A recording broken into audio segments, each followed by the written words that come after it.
All right. I'd like to start off by saying BARAK YAHAWAH, BAHASHAM YAHAWASHI, BAHASHAM RAWCHAA QADASH. Welcome to another live lesson. The name of this one is Revelation chapter 6.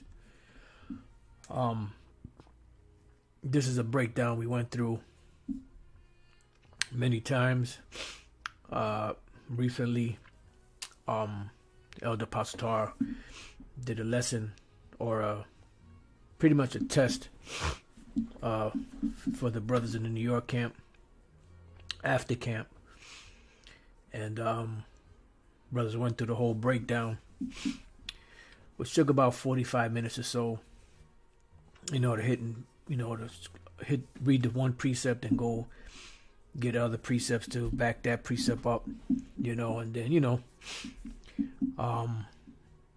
but nevertheless, I wanted to kind of go over it,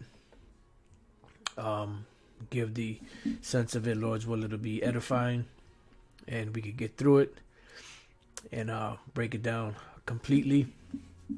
But like I said, if you type in, GMS and Revelation, it should come up with different sites where these chapters are broken down in certain channels, certain YouTube channels.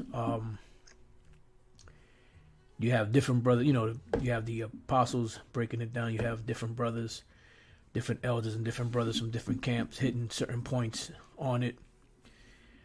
So Lord's will, like I said, it'll be edifying. So let's get started. This is Revelation chapter 6, verse 1. It says, "And I saw when the Lamb opened one of the seals," the Lamb being Yahawashi. The seals are mysteries of the scriptures that are being blocked, by the Spirit until Yahawashi. When we read the previous chapter, the 5th chapter, where Yahawashi actually opened up the seals of the book, which was sealed with 7 seals. The number 7 represents completion, and the sealed part means that it was completely sealed, like the mysteries and everything of the scriptures. There was no way possible, no man, could get to the mysteries. There was no man that was worthy to open up the mysteries till Yahawashi did the great sacrifice that he did and opened up the mysteries of the scriptures. That's why excuse me, that's why today we're able to break these things down. Yeah, that's right. As this brother here, Steve Hawkins, said, know in part, prophesy in part. But now the things that we have today are actually, we have 100% truth of the scriptures. Now there's certain things like this, the 7 thunders that uttered, and certain things that we don't know about because it's not mentioned, because whatever was given to us here, that we know, 100%. Let's get real quick before we get started. Let's go to the book of Deuteronomy, chapter 29 and verse 29. It says, "The secret things belong unto the Lord, Yahawah our power. But those things which are revealed belong unto us and to our children forever, that we may do all the words of this law." So the things that are revealed are given to us, and it's no coincidence that we're reading the book of Revelation, which we broke this down. Re is back. Velation is where you get the word veil, which is a veil or a covering. So a revelation is a taking off of the covering. Same thing with the apocalypse. APO, to send away, and calypse, which is the veil or the covering. So let's get into it. Let's read it again. I saw when the Lamb opened one of the seals, and I heard, as it were, the noise of thunder, and one of the 4 beasts saying, "Come and see." And I saw, and behold, a white horse. Now, horse represents purity. White represents purity. Horse represents power. All right, so this white horse was the actual chariot where Yahawashi was on. And this is symbolizes Yahawashi. It doesn't symbolize anybody else. It doesn't symbolize any empire. It doesn't symbolize any military as far as the earth is concerned. This is a direct link to the Lord Yahawashi. So we're going to read it in its entirety and then hit some precepts and come back. And I saw, and behold, a white horse, and he that sat on him had a bow. Now, what is a bow? A bow is where you shoot arrows from, like a bow and arrow. All right. It says, and a crown was given unto him, and he went forth conquering and to conquer. So now let's get into this real quick. Now we're going to go to the book of Psalms, the 45th chapter. We're going to read from the first verse. The point is in the 4th and the 5th verse. And there's something to note here. So let's go to Psalms 45 and 1. It says, my heart is inditing a good matter. I speak on the things which I have touching the king. My tongue is the pen of a ready writer. It says, thou art fairer than the children of men, which this is dealing with Yahawashi. You know, this is what is being written here. It's being written up about Yahawashi. Grace is poured into thy lips. You could read about this in the book of Isaiah. You know, he's taught of the Lord. He's a quick understanding. You know, he's put on righteousness as a breastplate. This is dealing with Yahawashi. And the grace poured into thy lips, because grace is what he gave us, which was that liberty, that if we went off, the Lord was there to cover our sins, our iniquities. Therefore, the Most High hath blessed thee forever. So he's been blessed forever, because from the beginning he was blessed. Then when he came as a self 2,000 years ago, he gave that ultimate sacrifice, and pretty much he is sitting on the right hand side of the Most High, lawyering for us. It says gird thy sword upon thy thigh. And this brings to mind what? Revelation, the 19th chapter, which we're going to get that next. Keep that in mind. Gird thy sword upon thy thigh, O most mighty, because Yahawashi is mighty. He said he's coming back. You will not meet these devils as a man. With thy glory and thy majesty, because he's coming back to what? To get his kingdom, which is the glory, and his majesty, which is also the glory. His kingly, be able to sit on the throne as a king, because we read it in the scriptures, but we haven't seen it physically on the earth yet. And every knee is not bound to Yahawashi. Yahawashi said, or through the mouth of the Apostle Paul and through the mouth of Isaiah, that every knee shall bow at the name of the Lord, Yahweh Bashem Yahawashi. And this is what we're waiting for. This is what we're waiting for Yahweh to usher in, is the kingdom of Yahawashi. You know? It says, and in thy majesty ride prosperously. What is the Lord's majesty? The chariots, that great majesty, that great power that he's coming in. And in thy majesty ride prosperously because of truth. Yeah, because he is the truth. You know, you could read about that in the book of John, St. John. It says, and meekness and righteousness. So this is speaking about directly about Yahawashi. And thy right hand shall teach thee terrible things. All right, which righteousness, or the right hand, is a representation of righteousness. That's why it says in Ecclesiastes that a righteous man is at his right hand, and the wicked is on the left.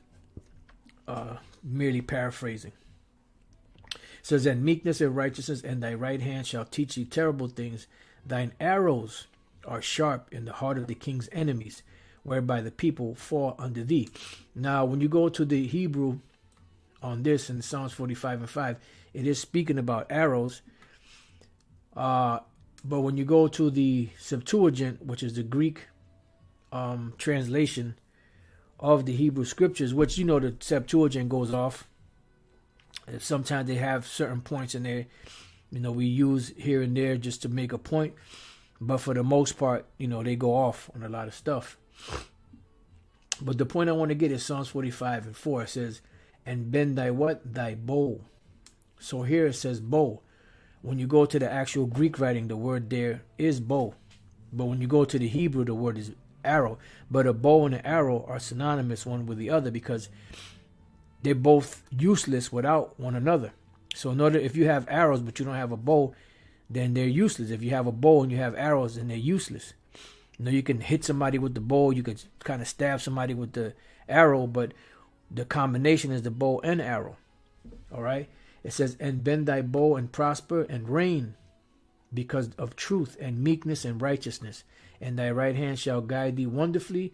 Thy weapons are sharpened, mighty one. The nations shall fall under thee. They are in the heart of the king's enemies, because the Most High gave YAHAWASHI the kingdom. Let's go real quick to 1 Corinthians 15. And this is the very last thing that's going to happen after the prophecies are fulfilled on this side. When YAHAWASHI comes back and gets the kingdom and sits back up on his throne. 1 Corinthians 15 and 24. It says, then cometh the end, when he shall have delivered up the kingdom to the Most High, which is YAHAWASHI delivering the kingdom, which are the Israelites, to the Lord, the elect in this time. Even the Father, when he shall have put down all rule and all authority and power, for he must reign till he hath put all his enemies under his feet. So pretty much, this is what is about to happen once they implement this mark of the beast and this World War III pops off. Everything will start. It'll go back to righteousness after that. YAHAWASHI being set up on his throne. So this is what we're waiting for. This is the end of the end. All right, we're in the end times, and we're witnessing end time prophecies. But the very end of it all is when YAHAWASHI is set back up on his throne after he destroys his enemies. All right, so we read that. So let's go back to. I'm sorry, before we go back to Revelation, the 6th chapter, let's go real quick to Revelation 19 and verse 11. It says, the coming of YAHAWASHI. And I saw heaven open, and behold, a white horse. See, so this is the same thing that we're reading about in the book of Revelation, the 6th chapter, but here it uses the white horse also. All right. It says, and he that sat upon him was called faithful and true, which we read in the book of Revelation. I'm sorry, in the book of Psalms 45, we just read that. And in righteousness, he doth judge and make war. So what does it say in Revelation? And a crown was given unto him, and he went forth conquering and to conquer. Okay, because that is the mission that the Most High gave him to do when he comes back. It says his eyes were as a flame of fire. We could read about this also in the book of Revelation, the 1st chapter, and I believe also Revelation 2. And on his head were many crowns. Why were there many crowns on his head? Because he conquered all these different nations. All right, we just read that about him conquering. And right, and in the Psalms 45 and 5, thy weapons are sharp and mighty one. The nation shall fall under thee. They are in the heart of the king's enemies. All right, so it goes on to say, and he had a name written that no man knew but he himself. Now let's put the case that this is actually saying that YAHAWASHI has another name that he doesn't know about. But what name was given to us whereby we must be saved? The name YAHAWASHI. All right, just to kill the argument that certain individuals bring up. And he was clothed with a vesture dipped in blood. We can go to the book of Isaiah 63 to back this up.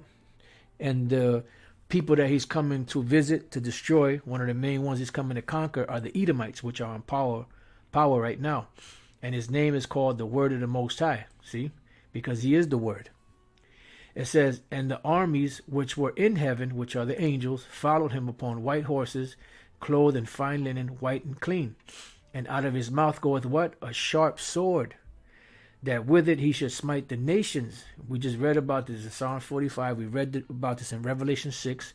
And he shall rule them with a rod of iron, and he treadeth the winepress of the fierceness and wrath of the almighty power. Because he's coming to bring the Most High's vengeance upon the earth.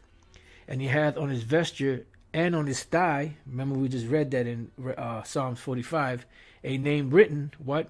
King of Kings and Lord of Lords. So why is he called the King of Kings and Lord of Lords? Because when he comes back, he's coming back to subdue all of these different nations. And their empires, their generals, their kings, their leaders, their nobles, so on and so forth. Now let's go to one more, Revelation 14 and 14. Just bear with me 1 second because this thing is starting to act up now.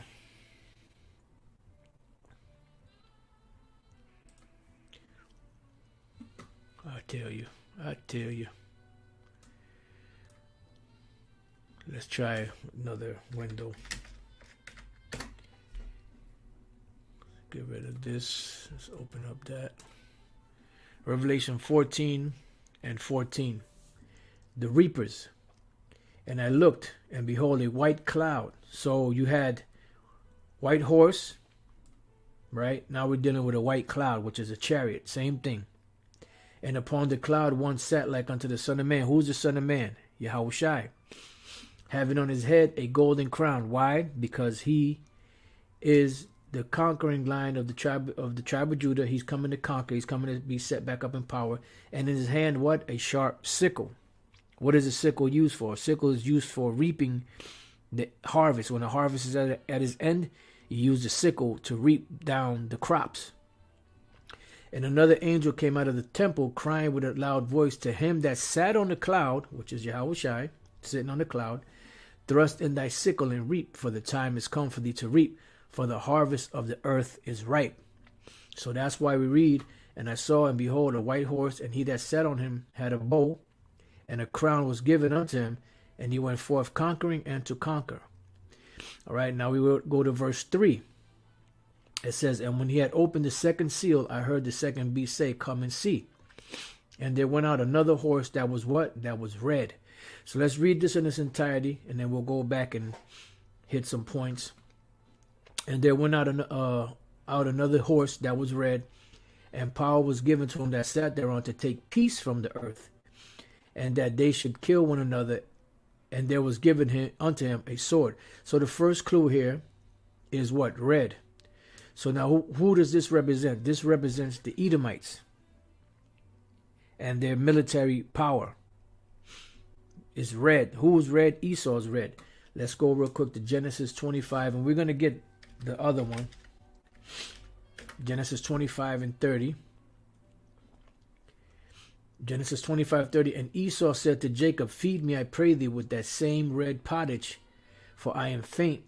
Therefore was his name called Edom. So what does the name Edom mean? It goes back to the Hebrew word ATHAM, which means red. So Esau, they are the red people of the earth. Looking the way that they look is not pleasant. It's not clean. They're leprous. All right. So now let's go to Isaiah 34 and 5. For my sword shall be bathed in heaven. Behold, it shall come down upon Idumea, which Idumea is the Greek way of saying Edom, Edomite, or Adawam. And upon the people of my curse to judgment. So these devils have been cursed. Those are the Edomites that have been cursed. These are the people upon whom the Lord hath indignation forever. These are the people that are in rulership right now. And these are the people that will be in rulership when YAHAWASHI returns to take them and knock them off of their high horse, so to speak. All right. So now let's go back. And there went out another horse that was red, which is Esau. And power was given to him that sat there unto what? To take peace from the earth. Now let's go from there. Let's go to the book of Habakkuk. Matter of fact, you know what? Let's read on. It says, and that they should kill one another, and there was given unto him what? A great sword. So let's deal with this great sword. Let's deal with taking peace from the earth and killing one another. Let's go from there to the book of Genesis. Let's go first to Genesis 27 and 38. And it says, and Esau said unto his father, hast thou but one blessing, my father? This is Esau asking Isaac for a blessing, because this is right after Jacob supplanted him for his birth. I'm sorry, not for his birthright. He already had supplanted for his birthright. This is after Jacob supplanted him for his blessing. It says, bless me, even me also, O my father. And Esau lifted up his voice and wept. And Isaac his father answered and said unto him, behold, thy dwelling shall be the fatness of the earth and of the dew of heaven from above. And we see that they have the best of everything. When you read the book of Psalm 73, just to further back this up, it says that they have more than heart could wish. See? So they have control of the whole planet Earth. Who are the international banking families that own all these different corporations and all the different resources of the world? They're Edomites, so-called white people. It says, in what? And by thy sword. So who is it speaking about? It's speaking about Esau, which is Edom, which is red. And by thy sword shalt thou live, and shalt serve thy brother. And it shall come to pass, when thou shalt have the dominion, thou shalt break his yoke from off thy neck. Now this part here was dealing with during the time of the kings of YAHAWAH or Judah. And there was a particular king, I forget the king's name, where Esau and the Edomites broke away from them. So this part already happened. But the part before that, where it speaks about, and by thy sword shalt thou live, and you're going to have the dwelling of the fatness of the earth and of the dew of heaven from above, but you're going to live by your sword. So all of these things that you're going to get of this blessing is going to be gotten by this sword. So what in essence did they do? Not only did they take away peace from the earth, but they also took away the resources, the lands, everything from all the different nations, especially the nation of Israel. And when you go back, Esau is nothing but a thief. You know, they're nothing but a thief. They're fugitive from justice. They're a thief. They're vagabonds. So now let's go from there to the book of Habakkuk, chapter 2, and verse 5 and 6. It says, yea, also because he transgresseth by wine. What is transgress? To transgress, breaking of the law. By wine is what? His philosophies. And how is he doing that? He's pushing his ideology, his philosophies, his religion upon all nations of the planet Earth. His way of life, his way of thinking, you know, his way of doing business. It says he is a proud man, neither keepeth at home. So they don't keep at home because they're constantly on the move. They're all over the planet. You know, it says who enlarges his desire as hell. So how did they enlarge their desire as hell? Well, look at the world today and how they got it and how they took it. You know, in some places, in certain instances, it was evident, like in when he took the land from Gad and all the other tribes over on this side of the world, from Canada all the way down to South America and everything in between. But then these other nations, they've taken the resources from these other nations underhandedly, indirectly. You know? So it says, who enlarges his desire is hell, and is as death, and can never be satisfied. Because death is never satisfied. Death is constant. You know, people die every day. When YAHAWASHI comes back, this is going to be one of the last enemy that he's going to conquer is death. You see? The grave is never full.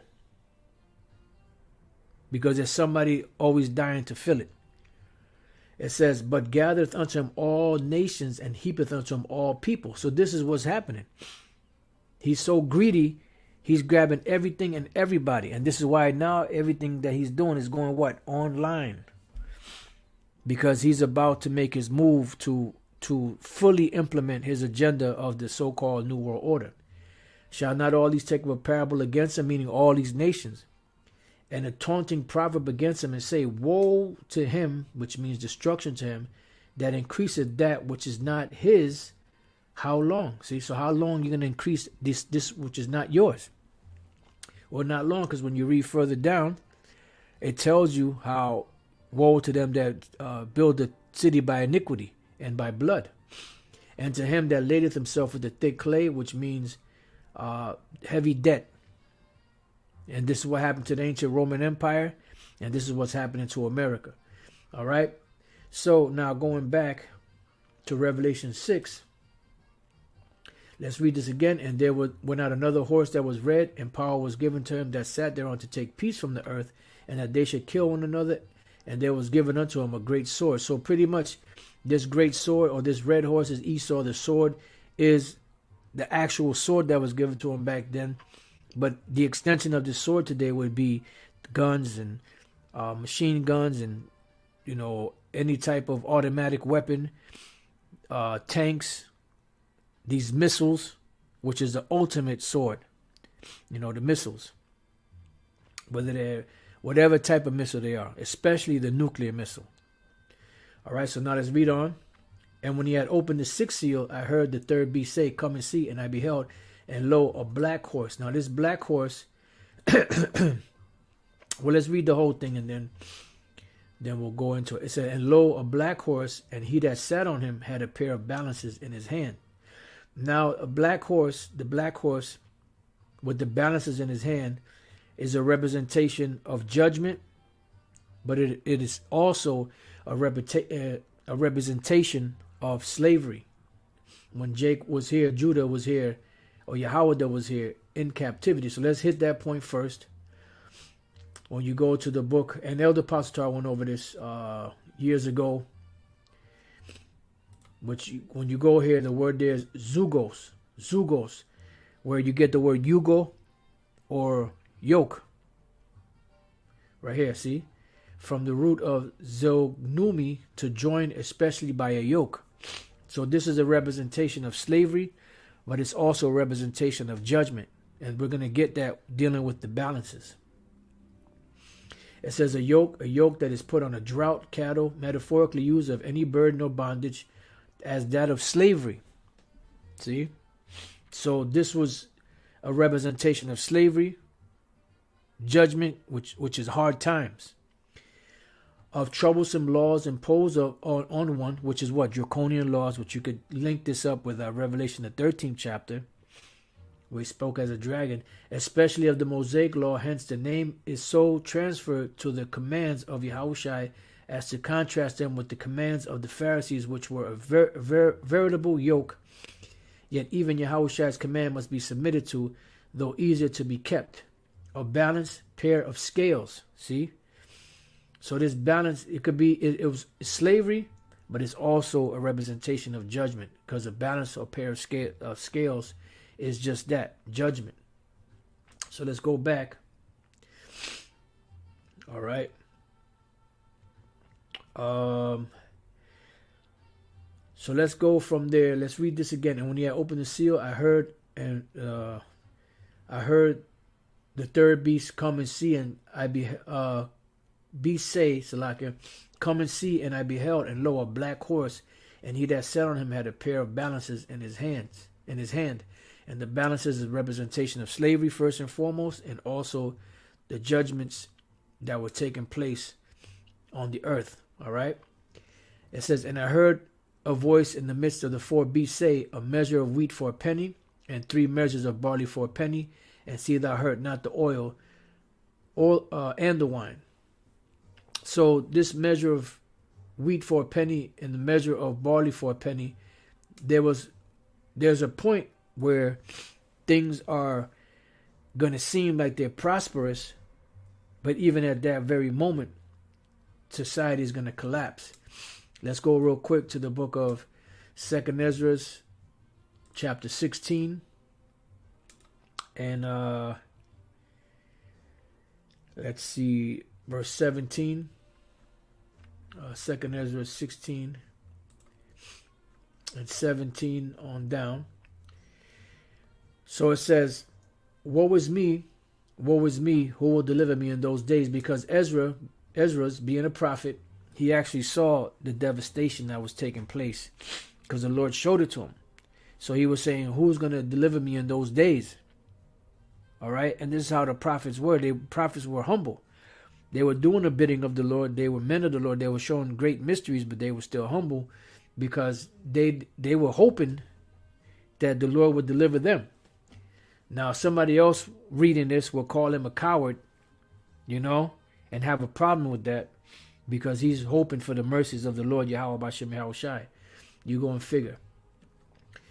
the beginning of sorrows and great mournings, the beginning of famine and great death. So this is the judgment, or the part about the balances, the other side of the balances, which first part was slavery, second part are the hardships, the judgments that are coming. The beginning of wars, and the power shall stand in fear. Why? Because it's gonna get out of pocket, it's gonna get out of hand. There's gonna be something that they're not gonna be able to control. It says, the beginning of evils, what shall I do when these evils shall come? The elect are going to be straight. Ezra is going to be straight. Because he's a prophet. And he's back here today. Who he is, we don't know. But we'll find out when the time comes. Behold, famine and plague, tribulation and anguish are sent as scourges for amendment. See, so these, when you see these things happening, this is for the amendment of who? For the amendment of Jake. Now, if these nations catch themselves, which they're not, and do something right, then the Lord would back off. But the Lord got them programmed to do the wrong thing because he's going to judge them. All right. It says, but for all these things, they shall not turn from their wickedness. See, so even though they see things happening, they're not going to turn from their wickedness. How do we know this? Well, just look at all the different examples. The earthquake, I believe that earthquake in Haiti was what, 2005, if I'm not mistaken. What happened? They've rebuilt since, and they're right back to the same shit they were doing before that. New Orleans, when the levees broke, they were all, messed up for a while. What happened? They went right back to that same old bullshit.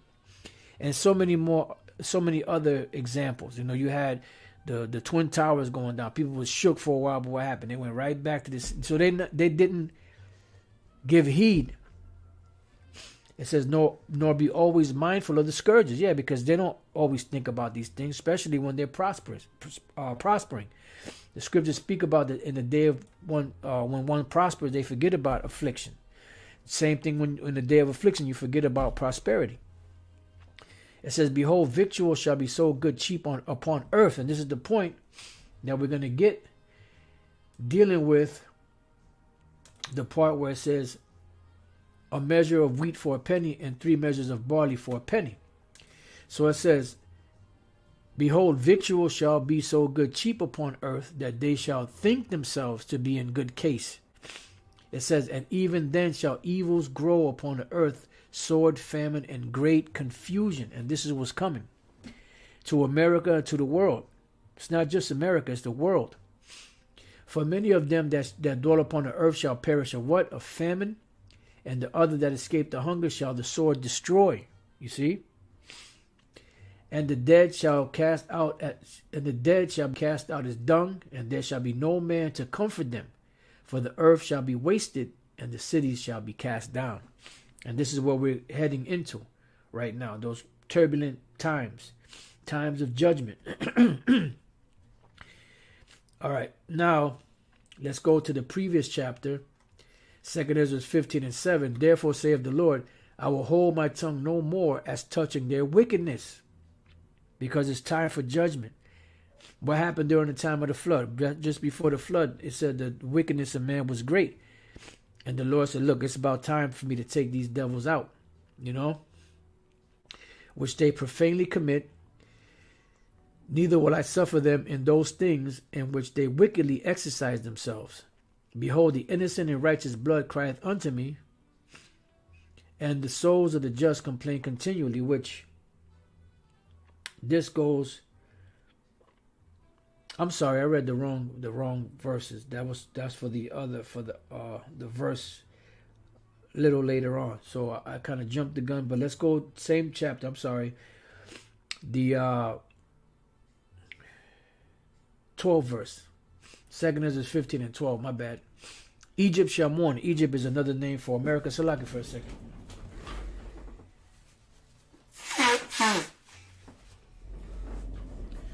Salaki for that. Egypt shall mourn, and the foundation of it shall be smitten with the plague and punishment that the Most High shall bring upon it. So Egypt is a modern day America, and everything's going to be shook when the Most High starts bringing judgments and punishments and plagues upon them. They that till the ground shall mourn. See, victual shall be so good cheap upon earth, for their seeds shall fail. They're through the blasting and hail and with a fearful constellation, because even the ones that put these farmers' almanacs together, which can read the skies and know what type of crop they're going to have, even they're shook and going to be shook because of the things that are coming, you know. So that handles that, and it says, and see thou hurt not the oil and the wine, which the oil and the wine is a representation of the truth. Why? Because the truth is not going to be distorted, because it's going to enter into the souls of the elect of the nation of Israel, because this is the key to salvation. All right, so moving on, verse 7. And when he had opened the fourth seal, I heard the voice of the fourth beast say, come and see. And I looked, and behold, a pale horse. It says, and his name that sat on him was Death, and hell followed with him, and power was given unto them over the fourth part of the earth, to kill with sword, and with hunger, and with death, and with the beasts of the earth. Because it's, you know, it's not going to get easier. It's going to get worse and worse. You know, so this is going to usher in all of this turmoil that's going to be seen on the earth. The fourth part of the earth is a representation of Esau's earth. And you have what? You have 2/3 of Israel in America. You have the nations around the world. You have certain Israelites around the world that are conforming to Esau. They're all going to get caught up in the midst of this. All right. So let's go from there to the book of Jeremiah 15, just to give you an example of that. Now, this Jeremiah 15 is dealing with Israel specifically. But remember, scriptures that are dealing with Israel as far as some type of catastrophe or hardship is concerned is going to be put upon Esau. You can read Lamentations, the 4th chapter, around the 21st, 22nd verse, around there. And then you can read Deuteronomy chapter 30, verse 7. So Jeremiah 15:1. Then said the Lord unto me, though Moses and Samuel stood before me, yet my mind could not be toward this people. Cast them out of my sight and let them go forth. And there's another scripture that speaks about Job, that if they had been there, it was three of them, that they had been there, they would not only but save their own souls. So even if Moses and Samuel stood before the Lord and pleaded for Jake today, certain Israelites, the Lord said his mind could not be towards them. It says, and it shall come to pass, if they say unto thee, whither shall we go forth? Yeah, where are we going to go? Then thou shalt tell them, thus saith the Lord, such as are for death to death, and such as are for the sword to the sword, and such as are for the famine to the famine, and such as are for the captivity to the captivity. And remember, you have certain amount of Israelites out there that are set up to be destroyed. And there's going to be different things that's going to take hold of them, depending on the judgment that the Most High is going to bring upon them. It says, and I will appoint over them 4 kinds, saith the Lord, the sword to slay, and the dogs to tear, and the fowls of the heaven, and the beasts of the earth to devour and destroy. So it's going to be bad. You got to remember, yeah, you have a lot of major cities in America. We're dealing with America right now. Got a lot of major cities in America. So wild beasts usually are in forests. But then you have also, you know, other parts of America that are wilderness. And for the most part, the cities are going to be shut down. So what do you think most people are going to be running to? They're going to be running to these different desolate places in the forest, out in the woods, different places. And a lot of them are going to die of hunger. A lot of them are going to die by wild beasts. Wild beasts are going to tear it into their ass. You know? So there's many different scenarios that are going to be played out. All right? So that's what this pale horse is dealing with. You know, and ultimately it's going to bring the destruction. All right? Now, let's go from there back to the Apocrypha. Let's go to the book of Sirach or Ecclesiasticus, chapter 39. And I'll give you the verse in a minute. Verse 27. It says, all these things are for good to the godly, so to the sinners they are turned into evil. So whatever judgment may be for the righteous is going to be righteous judgment. For the wicked is going to be wicked judgment. There be spirits that are what? Created for vengeance. The vengeance of who? The vengeance of the Most High, which in their fury lay on sore strokes. It says, in the time of destruction, they pour out their force. And what? And appease the wrath of him that made them, because it's the Lord that sent them. So there's going to be a lot of stuff happening. You know, there could be apparitions.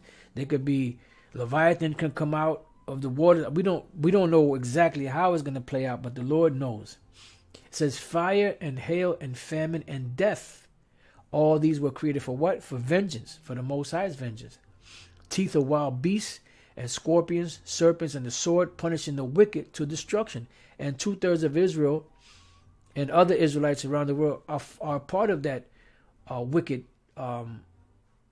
ilk, so to speak, for lack of better words.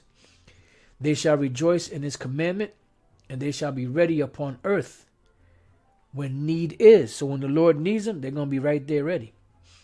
And when their time is come, they shall not transgress his word, because whatever the Lord set forth to happen and for them to do, they're going to do it.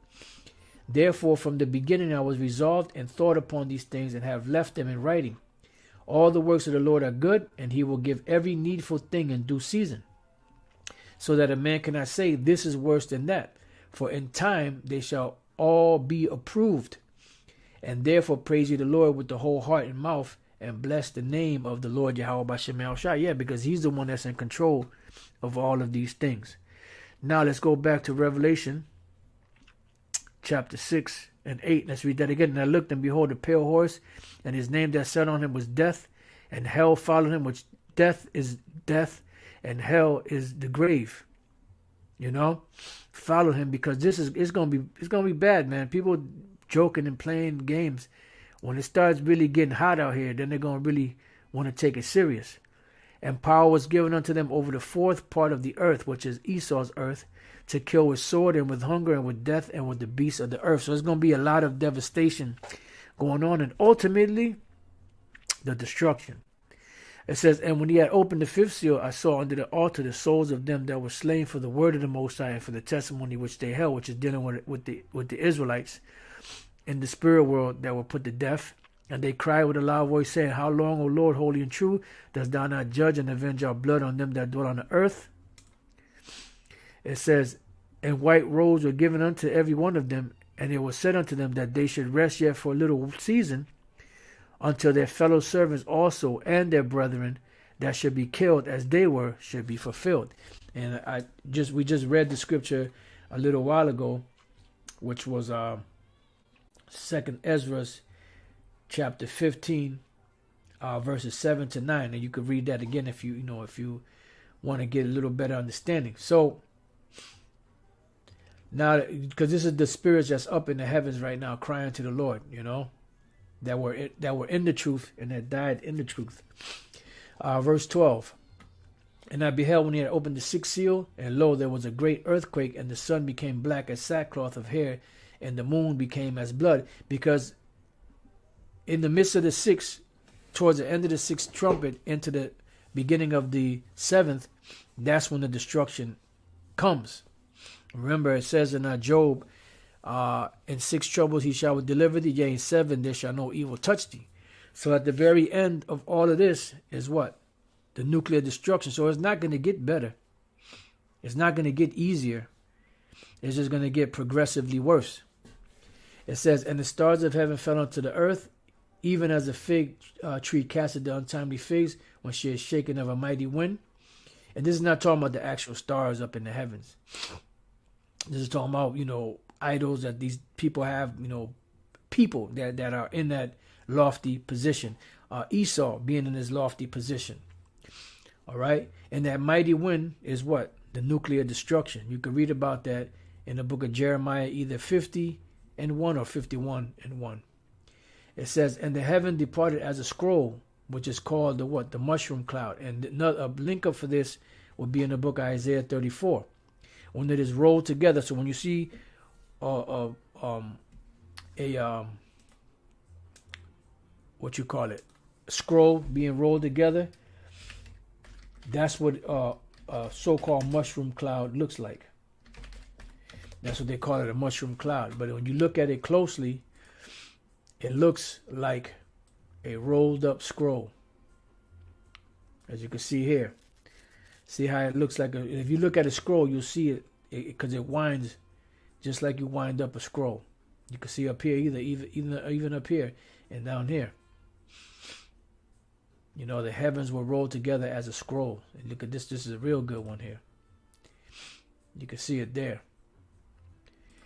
All right. It says, and the heaven departed, which is Esau's heaven, his rulership, his state of being in that lofty position that they're in. And the heaven departed as a scroll when it is rolled together, and every mountain and island were moved out of their places. And the kings of the earth, which are what? The international banking families.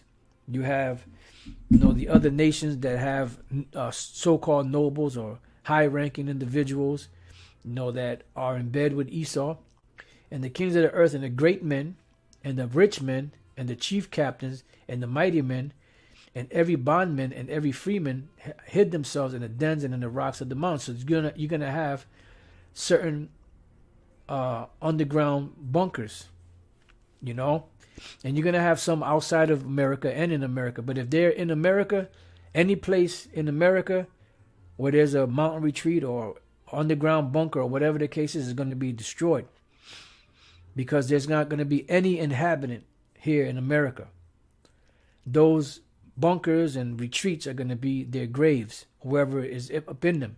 And they're going to have, because they're going to have nobles there, senators and governors and, presidents and vice presidents. They're going to have generals and colonels, They're going to have regular military men, because they're going to want to, once after the destruction, they're going to want to rebuild. They're going to want to implement the continuity of government. You're going to have teachers and social workers and scientists, and astronauts, every aspect, rocket scientists, all of these different individuals. And they're also going to have mechanics, and they're also going to have servants, maids, butlers, and all of that, because they're thinking that they're going to be set and established back up into power and be business as usual. But that's not the case, because here in America, wherever these bunkers are at, they're going to be taken out by YAHAWASHI and the missiles. And said to the mountains and rocks, fall on us, which is their shelters, to hide them from the destruction, and hide us from the face of him that sitteth on the throne, which is Yahweh the Most High, and from the wrath of the Lamb, which is YAHAWASHI. And they know that this is coming. Trust and believe that if it's written, they know. They know what the deal is. Why do you think they built those bunkers in the first place? Because they know that the Lord's coming back. Why do you think they make all of these different movies like they do? Because they know the Lord is coming back. And they think, and they're fool enough to think that they could fight against the Lord, but they can't. Because the Lord's going to take them out. It says, for the great day of his wrath is come, and who shall be able to stand? The only ones that are going to be able to stand are the elect. And they're not going to be here dealing with America. They're not going to be on the soils of America. They're going to be up in the chariots, up in the heavens, in the outer atmosphere, witnessing the destruction and the devastation of this place. Matter of fact, let's close out with that. Let's go to Revelation. I believe that's the 15th chapter. 15:1. And I saw another sign in heaven, great and marvelous, 7 angels having the 7 last plagues, for in them is filled up the wrath of the Most High. It says, and I saw, as it were, a sea of glass mingled with fire. So what is it speaking about? The sea of glass is dealing with the firmament, the ozone layer, because it's clear as crystal. It says mingled with fire. Why was it mingled with fire? Because from a bird's eye view, so to speak, you saw through the firmament or the ozone layer, and you saw America and certain other parts of the earth totally engulfed in fire, mainly all of America, the land of Israel, and wherever else the missiles hit. So it looked like a lake of fire. So this sea of glass looked like it was mingled with that lake of fire, but it was what they saw from that position that they were in, which was in the chariots. And them that had gotten the victory over the beast, because the Apostle John saw the elect being delivered from this devastation. He saw himself also, but he didn't know that was him. It says, and over his image, which is what? The image is the system, you know, and everything in between, which is, you know, their legislation, you know, their the building structures, their coliseums, you know, their gladiatorial game, all of that mimics ancient Rome. And over his mark, which is the charagma, which is the mark of the beast, which is the microchip, and all of that technology that goes with connecting humans to the internet of things. And over the number of his name, which is 666, stand on the sea of glass, having the harps of the Most High, because the harps of the Most High represent this truth, which is a song. And stand on the sea of glass because they're going to be in the chariots up above the firmament, looking down, watching the devastation. And they excuse me, and they sing the song of Moses, because what was the song of Moses? Exodus the 15th chapter, when they were singing about the deliverance from the land of Egypt and the deliverance from Pharaoh and his army. It says they sing the song of Moses, the servant of the Most High, you know, because there's going to be a lauding and a praising in the call halal YAHAWAH YAHAWASHI, just a great cry for the deliverance that the Lord is going to give us in this time. Okay? And the song of the Lamb, which we're singing the song of the Lamb now, saying, great and marvelous are thy works, Lord power almighty, just and true are thy ways, thou King of saints. So we're going to be singing. You know, it's going to be music. We're going to be singing. In the Lord's will, we make it out of here. You know? So it's going to be something, man. It's going to be something. Who shall not fear thee, O Lord, and glorify thy name? See? That name keeps coming up. For thou only art holy, for all nations shall come and worship before thee, for thy judgments are made manifest. All right? So that's pretty much it. I'll leave it there. You know, the water to you brothers for putting up all those precepts. I didn't get to any of them.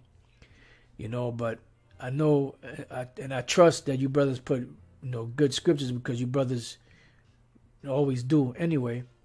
So with that, you know, the water for tuning in. You know, I pray that you brothers have been edified. Sisters also. And to the next time, I say shalom.